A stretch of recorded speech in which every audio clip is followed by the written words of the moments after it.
Yeah, good. See you soon. 16th of October, Rabbi Furst, Mishna Berura. Yeah, it'll be a little easy. Be a little easier tomorrow with we won't. There'll be Rosh Chodesh to come to a close That's tonight. true. Hey, Yeah. Mayor. Good morning, Chodesh. Good morning. Good Chodesh to you. Okay. Good morning again. This is Rabbi Shlomo Furst here in Yeshivat Samanafshi here in Yerushalayim Care of Zoom. We're on our second share in Mishnah Berura. We're resuming our learning of the Mishnah Berura in Chelek Beis of the Mishnah volume, second volume Mishnah Berura. And Hilchos Beis Knesset, we'll be learning, if I'm not mistaken, we left off in Siman Kuf Nun Daled. Kuf Nun Daled. Oof, none. Right. Kufnun Daled. Okay, what's today? The 16th.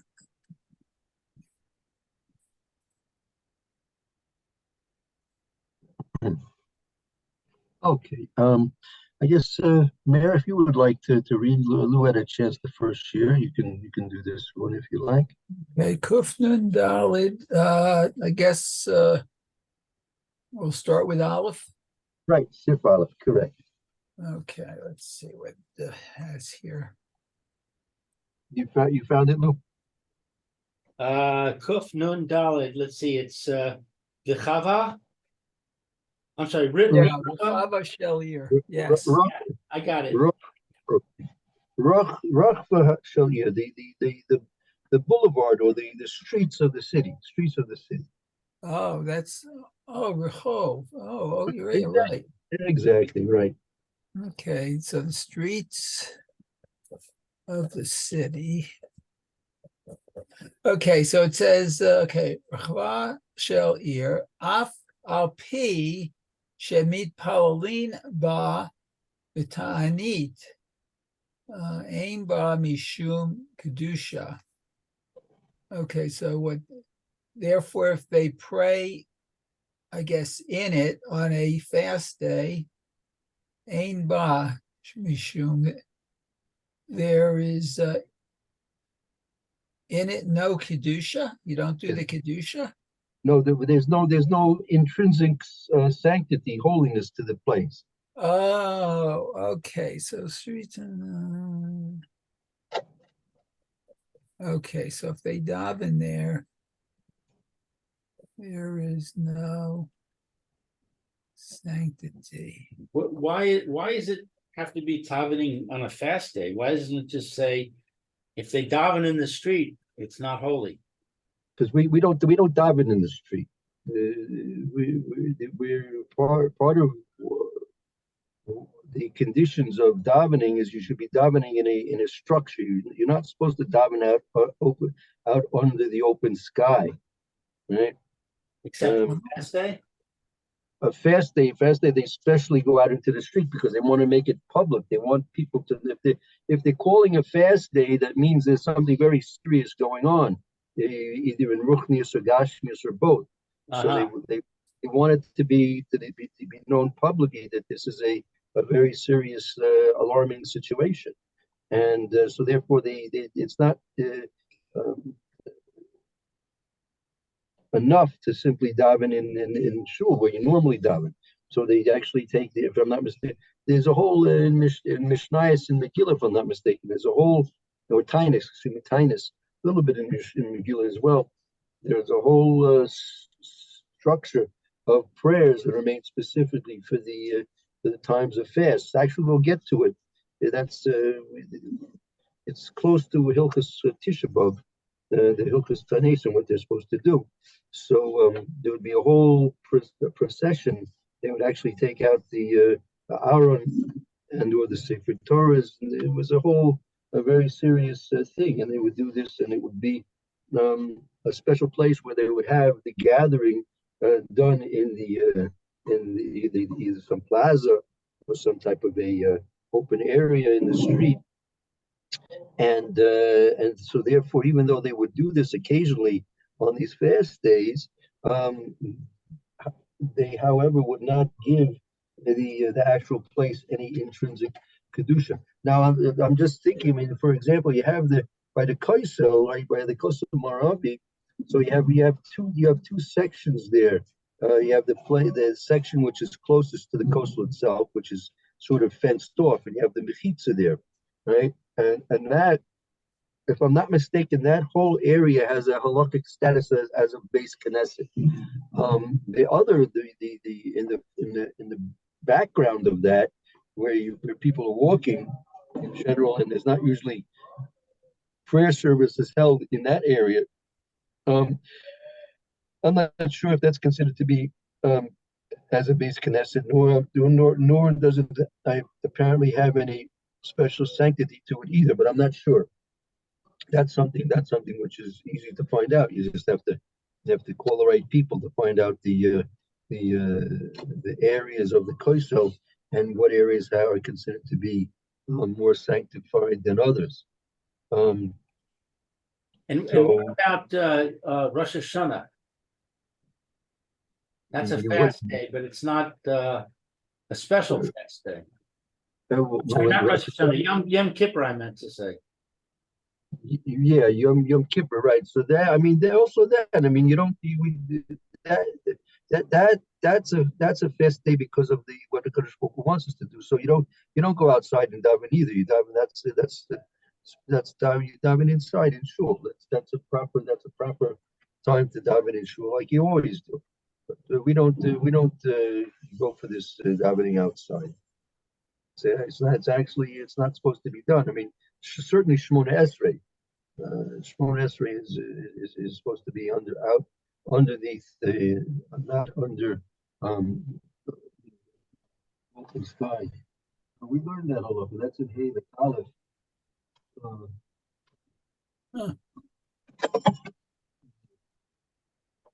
Okay, I can refer you to that halakha.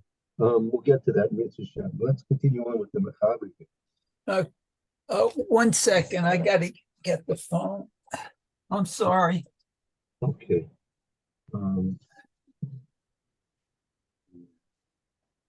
So this Orthodox outreach organization that davened in the park on Yom Kippur, they were in the wrong from the beginning. Sounds like. I don't know. I have no idea. I don't know what their leadership was basing their decision upon. So I really don't know too much about the whole situation over there. Yeah. What occurred, what was, I don't follow the news. I don't listen to any news, so I don't know what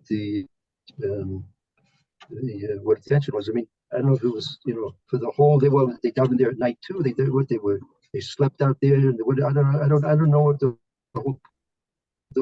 point was.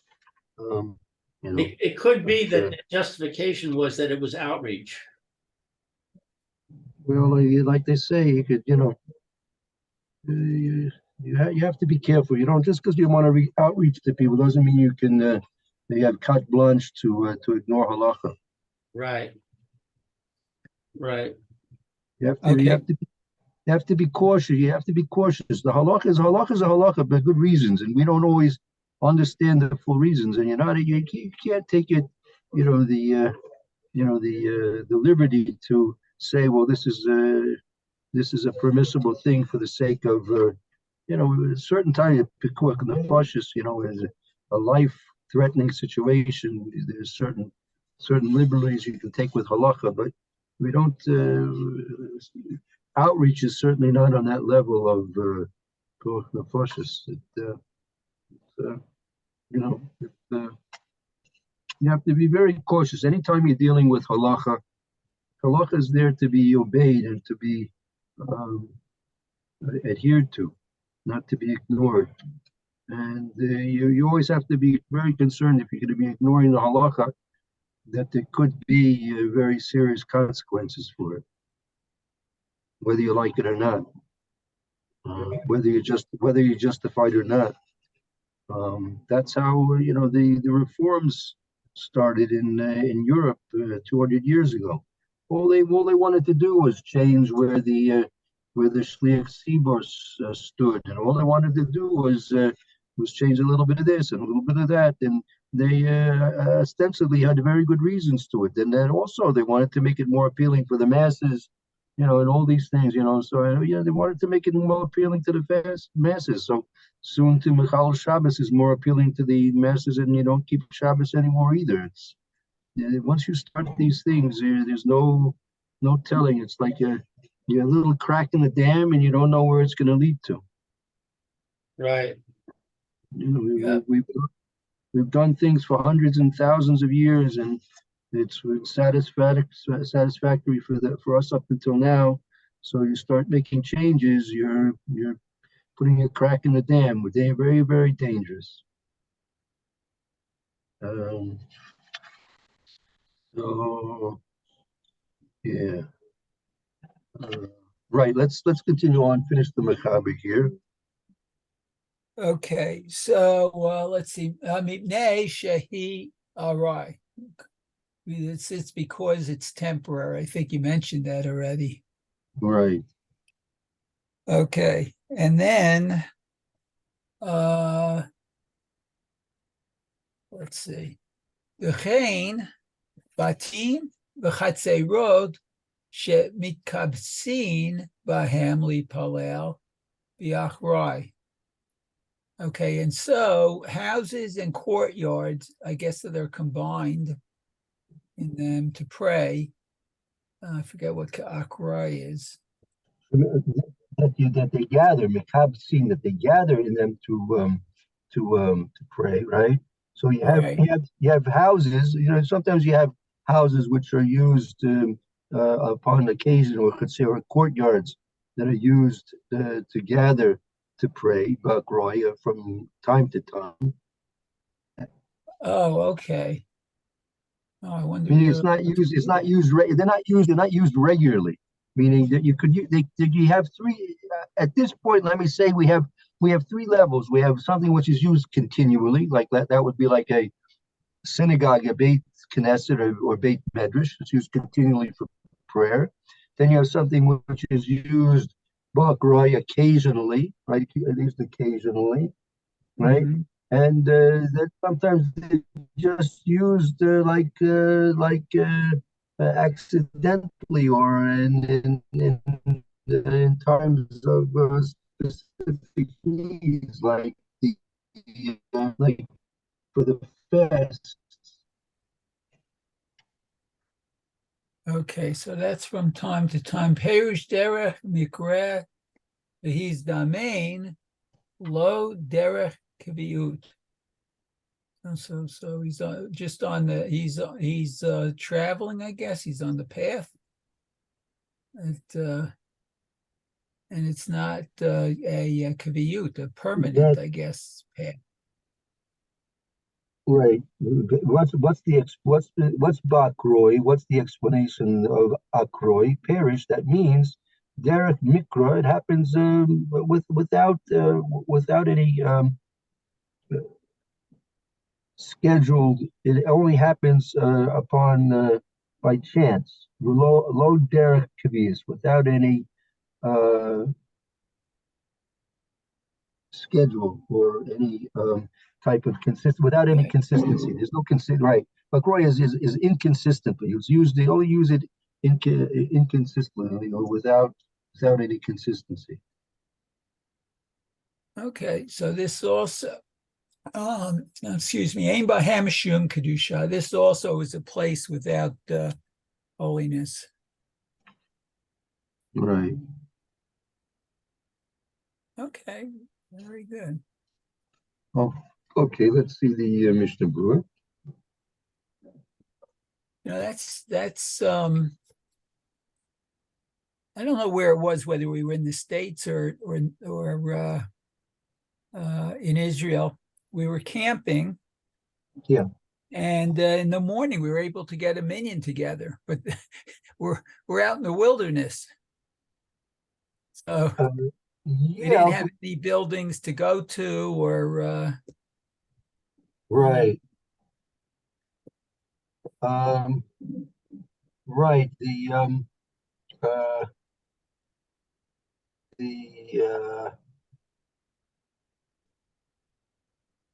times when you are davening in a sada, the halacha speaks about that. If a person is davening in a sada, let's say you're very good. You're on a camping trip, or you're on a, sometimes you're on a bus, you're on a bus trip, and they stop off at the local, not the one gas station in 200 miles, and let everyone have a Yeah, rest stop. yeah, right. No, you want to daven mincha. You're going to be on the road for another. It's like 4 o'clock in the afternoon. The next rest stop is going to be at 8 o'clock at night. So everyone gets out. They let everyone have a time to wash up and to eat a little snack, and they let everyone wants to daven, right? Yeah. So sometimes there's not cover. If you can, you should go underneath an overhang or something like that, or some trees. If you can't, Oh, so okay, you're yeah. yeah, you're under the under. I know. I was on one trip. We had that exact situation. We came to the one bus stop in the 200-mile bus stop, and Right. so people were starting davening, but they didn't realize that just like the people after 200 miles on the car, 4 hours in the car, people want to use the restroom, so they forgot about all the pets in the cars also want to use the restroom. So the people started davening, didn't bother to look around, and there was all the dog do around all the place where they're davening. I felt very Right. sorry for them, because the dogs jump out of the car. First thing the dog wants to do is let loose. Right. And It's so, true too. so you have to be careful in those situations, that especially because if you're out in those places, you have to know that it may not be exactly clean enough to daven. It's very precarious when you start doing these kind of things. Uh-huh, I hear. You have to be careful. Sometimes you're at the zoo and they want to get a minion at the zoo. It's 20 minutes before ski, and all the families on Cholamoid are at the zoo, and they want to. So they're very common there. You look there every day. I'm sure you can go there every day on Cholamoid, and 20 minutes before ski, they start having a minion. I've seen it. I usually daven earlier, but if I go to these places, I always make sure I daven in the yeshiva, or daven with a minion properly. You're supposed to always try and daven in a proper place. Don't. So I'll get a minion later on, or I'll daven b'yichidus later on. You're going to get yourself in trouble one way or the other. Always, Uh-huh. always try and take care of your davening and early as possible when you can, and Right. you avoid a lot of unfortunate situations sometimes that way. Right. Yeah. Let's take a look in the Mr. Bar. Continue while we have a few minutes. Okay, so Aleph, Rechava Shel Ir, the streets of the city. Humakom shemitkanesin bo taniot lehipalel bo. So these are places that are traveled, and in it, those fasting pray, I guess, in it. Well, from this Hansimbo that they enter into those places, they collect in those places during a tinus to pray there. Oh, hikanes. Oh, okay. Yeah. Oh, okay. Let's see. Mipnei she'az hakibutz rav v'et batei knisot michilin otan. Okay, because there they join kibbutz. Yes, gathered. They're like the people Gathered. collect. Literally, I think it's more correct. Collect, Yes. gather. Okay, so many gathered, and there are no shuls to go to them. To fit that many people, right? They don't have Right. a lot of people coming, and therefore they don't have the shuls are not able to fill the need of the amount of people that are gathering there. Okay, bet. Shemitkabetzin bahem v'chule. Okay, so they gather there. Okay, Hainu afilu hu bayit panoi she'ein dar ba adam. Oh, even in a house where it's available that no one lives. Right. She'ein Tafi She'ein Kamsin, excuse me, these houses and these courtyards where they gather there occasionally, Kroi, kind of feel who bait panoi. Let's even it's an empty house. Let's say it's just an empty structure, right? Mhm. She'ein Dor Bananim, even if a person is not living in it, and no one lives there, it's just an empty structure, right? Right. Okay. Let's see, we're almost out of time. So ve'ein sarich lomar im mitkabtzin lipalel ubayit shedarin bo umishtamshin bo tzarchehem. Okay, so let's see. Okay, listen. I tell you, Mayor. We're not going to run through this. So Okay, we'll restart this tomorrow because it doesn't do justice to run through it. We'll recap this tomorrow. Bezos Hashem. okay, very good. Oh, that Yes, reminds me, tomorrow I have a bris in Mitzvah Hashem at, Yeah, right. Mazel tov. Very nice. Baruch Hashem. Bezos Hashem. thank you. Right. It's at 8:30, so I probably won't be here for either shear. Okay. No. Very good. Okay. Let me Okay. just make I make an appeal. Not for my own, not for my own shirim at all. For any of the shirim. If you have friends or relatives, whatever, and you could maybe mention a word that maybe they're, especially in the situation that we're in here in Eretz Israel, all the people that are learning Torah, the more people learning Torah, the better for everybody.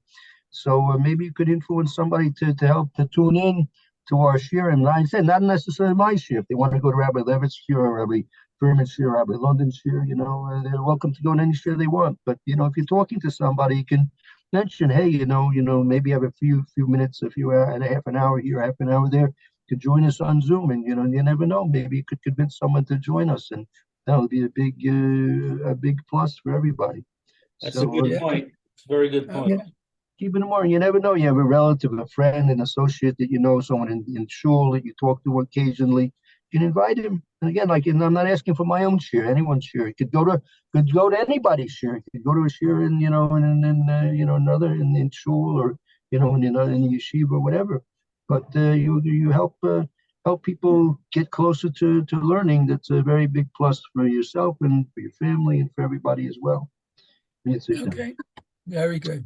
Good. Okay. Okay. Have a good Chodesh Hope to Tov. see you tomorrow. Mazel tov again, Lou, and let me know the name when you find out. And you have many more simchas, Mitzvah.